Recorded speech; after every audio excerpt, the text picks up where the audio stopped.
Hola, saludos a todos los que nos visitan. Hoy quiero hablarte de teología y Biblia. Voy a hablar de sistemas teológicos. Para esto quiero recomendarte que veas el video, el podcast, ¿Qué es la verdad? Y también el segundo que pusimos, que ¿puede la ciencia explicarlo todo? Que fue una reacción a un debate entre Peter Atkins y John Lennox.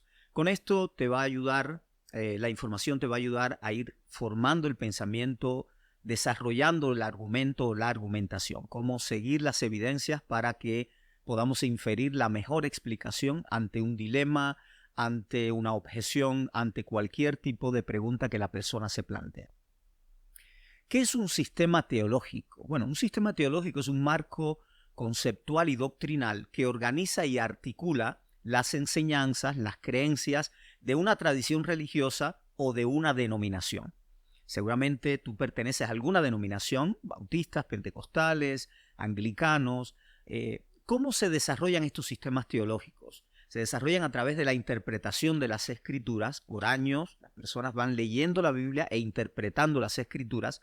Las enseñanzas de los líderes religiosos, que son los representantes de estos sistemas teológicos o los fundadores de los sistemas teológicos, la historia de la iglesia, es decir, la patrística, qué dijeron los padres, los que fueron discípulos de los apóstoles o discípulos de los seguidores de los apóstoles, que les llamamos a veces padres apostólicos, apologistas, polemistas, padres alejandrinos, padres latinos, prenicenos.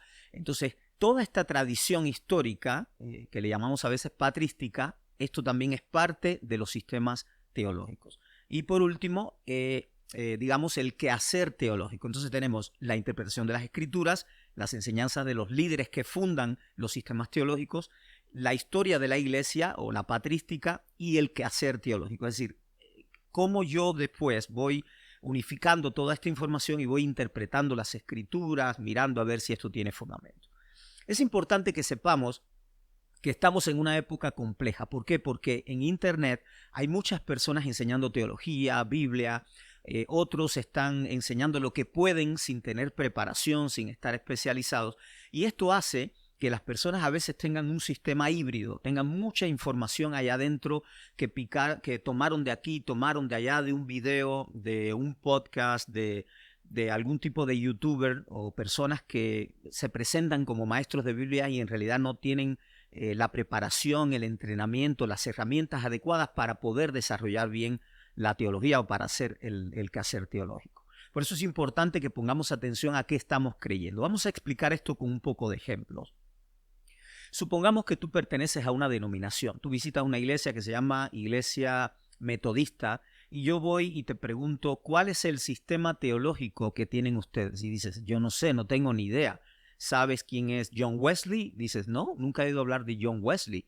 Es decir, perteneces a una denominación, a una tradición religiosa, pero no conoces, no estás consciente del sistema teológico. No quiere decir que no lo tengas, no quiere decir que no tengas doctrina, que no sepas en qué crees, pero no estás consciente del sistema teológico que dijimos que era un marco conceptual y doctrinal que organiza y articula las enseñanzas de una tradición religiosa o una denominación.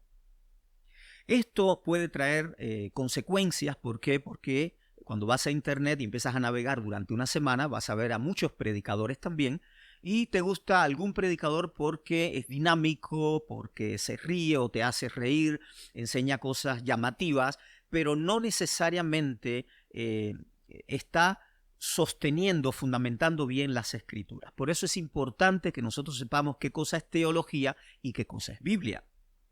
Algunas personas también dicen, a mí lo que me interesa es la Biblia, lo que hay es que saber Biblia y no hay que saber teología, o la teología corrompe la Biblia. Esto no necesariamente es así, debemos tener mucho cuidado. Voy a poner dos ejemplos. En la Biblia hay frases, hay dichos de Jesús, que pueden traer confusión a las personas. Entonces está en la Biblia, el texto es literal, está ahí, pero vas a sentir la necesidad de interpretarlo, de relacionarlo con otras enseñanzas de Jesús, con otras enseñanzas de apóstoles que escribieron cartas y demás. Vamos al primer ejemplo, que lo encontramos en Juan 17, 3. Juan 17, 3 dice así: y esta es la vida eterna, que te conozcan a ti, el único Dios verdadero, y a Jesús el Mesías, a quien has enviado. Jesús está hablando con el Padre, está orando el Padre, le dice que te conozcan a ti, el único Dios verdadero, y a Jesucristo a quien tú has enviado. En eso consiste la vida eterna. Bueno, si alguien lo lee al pie de la letra y no lo relaciona con el resto de los contextos teológicos o escenarios teológicos, puede llegar a la conclusión de que Jesucristo no es Dios, que solo Dios es el Padre, o solo el Padre es Dios.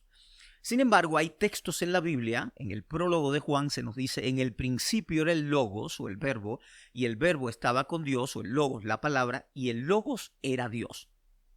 Este Logos, empieza a hablar del Logos, empieza a describir, y después dice que el Logos se hizo carne. Y nosotros vimos su gloria, dicen los apóstoles, los testigos oculares.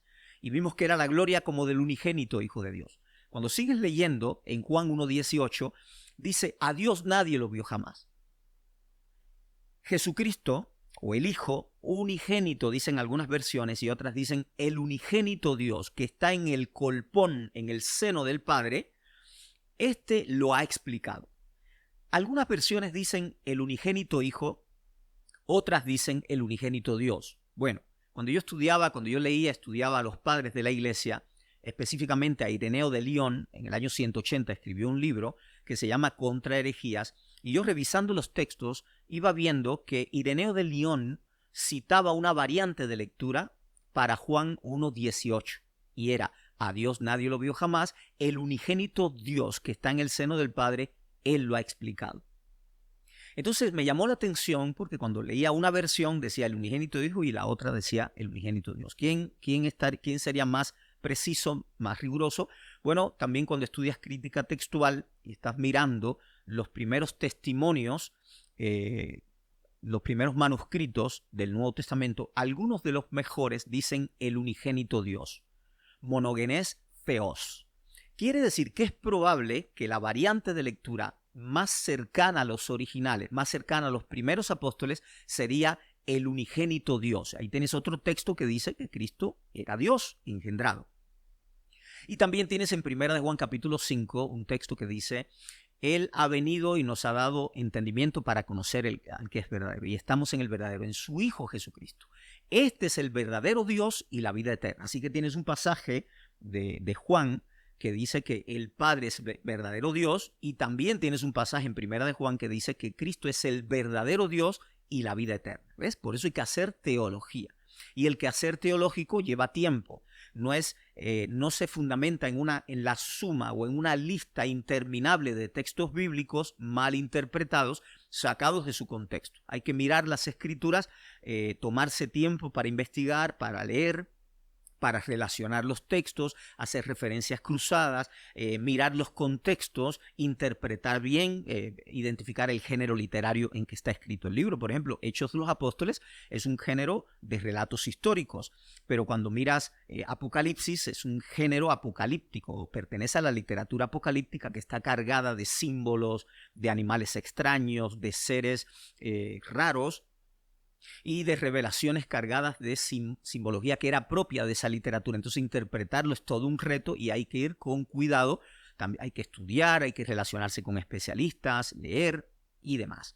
Entonces también nos encontramos con algún fenómeno en la Biblia que son los tropos literarios o los recursos estilísticos, y estos nos ayudan a nosotros a entender cómo hablaban ellos hace 2000 años. Recuerden que ellos tenían su forma de hablar, a veces usaban hipérboles, eran un poco exagerados en las cosas que decían. Hoy nosotros también eran muy coloridos a la hora de hablar, de dialogar. En otras ocasiones vemos a Jesús usando paradojas, es decir, las paradojas son declaraciones que van en contra del sentido común y lo que genera es un impacto para llamar la atención del oyente. Voy a poner un ejemplo. Si buscamos en el texto de Lucas 14:26, ustedes verán lo que va a declarar Jesús. Recuerden que todo queda grabado y tú puedes estudiar, anotar, detener el video. Eso te va a ayudar a aprender bastante. Lucas 14:16, Jesús hace una declaración que a primera vista, literalmente, parece descabellada, parece como que fuera otra persona hablando, pero no es otra persona. Es el mismo Jesús y él tenía su estilo para hablar, para persuadir, para impactar al ser humano. Lucas 14:26 dice así: Si alguno viene a mí y no aborrece a su padre, a su madre y a la mujer y a los hijos y a los hermanos y a las hermanas y aún también su propia vida, no puede ser mi discípulo. Entonces, por una parte, Jesús, cuando le preguntan el mandamiento más importante, dice: amarás al Señor tu Dios con todas las fuerzas de tu alma, con todas las fuerzas de tu mente, con todas las fuerzas de tu corazón. Y amarás a tu prójimo como a ti mismo, sería el mandamiento. Y también Jesús dice: amarás a los enemigos, amarás a los que te vituperan, orarás por ellos, los bendecirás.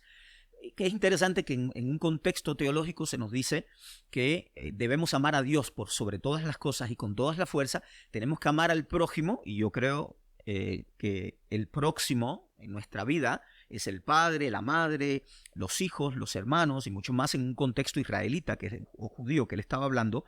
Él dice que si vienen a mí y no aborrecen a estas personas, ustedes no pueden ser mis discípulos. Entonces yo digo, bueno, yo pensaba que para ser tu discípulo había que guardar los mandamientos.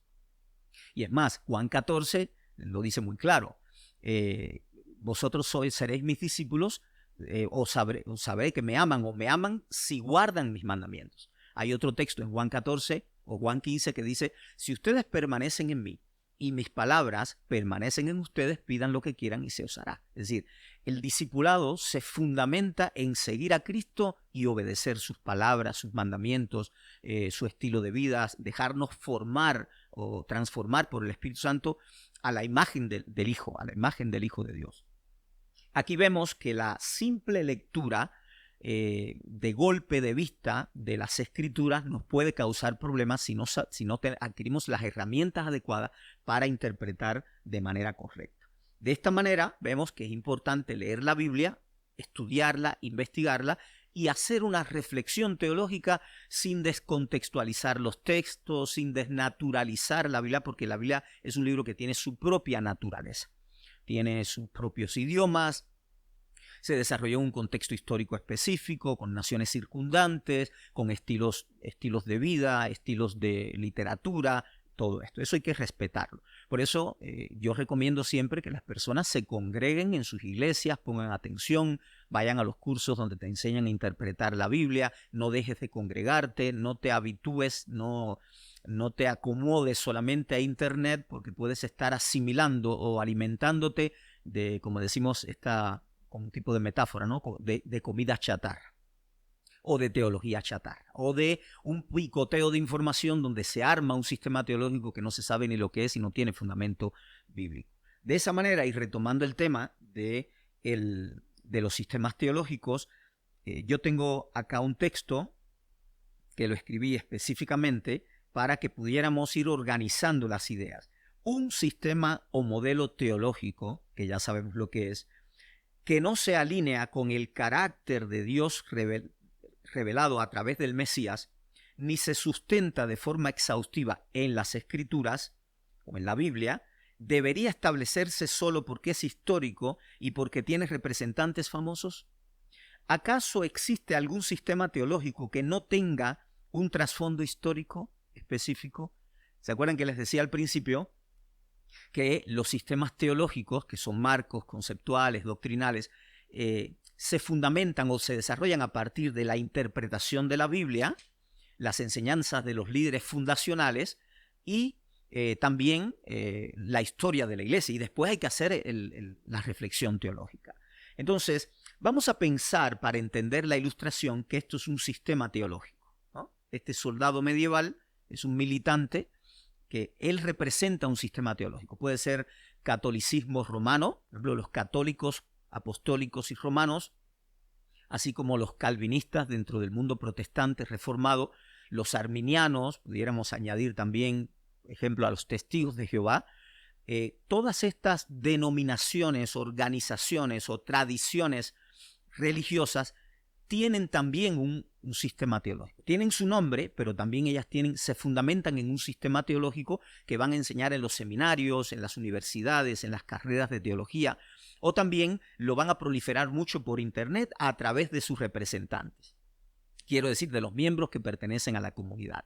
Ahora, lo que estábamos diciendo hace un rato es que si este sistema teológico, este señor que está acá, que puede llamarse Juan Calvino, Jacobo Arminio, o que serían los líderes que fundan los grandes sistemas teológicos, si no se alinea con el carácter del Dios revelado por el Mesías, recuerden Juan 1:18, y si no se ajusta de manera rigurosa, precisa, sistemática, es decir, estudios organizados, bien fundamentados, comparados con las escrituras o contrastados, que es una palabra que estoy introduciendo porque es el segundo escenario que quiero plantear, entonces tenemos que cuestionarlo y hacernos preguntas si todos los puntos que presenta este sistema teológico se fundamentan en la Biblia. Y aquellos que no se fundamenten en la Biblia hay que corregirlos, y si son peligrosos hasta convertirnos en herejes, ¿no? Cuando digo herejes viene el término jairesis en griego, que era como una facción. Es decir, si hay puntos teológicos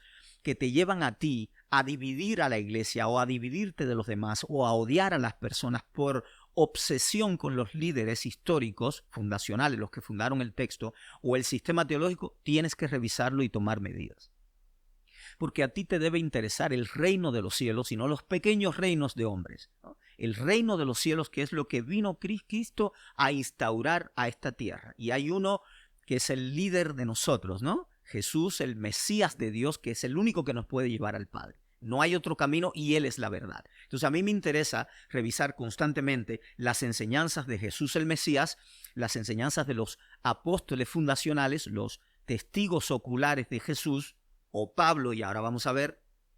Y esto me va a permitir a mí saber si estoy orientado hacia las Escrituras, orientado hacia el reino de Dios y en consonancia con lo que enseñó Jesucristo, con lo que enseñaron los apóstoles del primer siglo, que fue lo que se nos quedó escrito acá en los textos. Tenemos 4 evangelios, 4 grandes biografías, que algunos la catalogan como biografías grecolatinas. Tenemos un libro histórico, Hechos de los Apóstoles. Tenemos una serie de un corpus paulinum, una serie de cartas que escribió Pablo, y una serie de cartas también que escribieron otros apóstoles como Jacobo, el hermano del Señor, Jacobo el Justo, como Judas, Pedro, Juan, y el libro de Apocalipsis.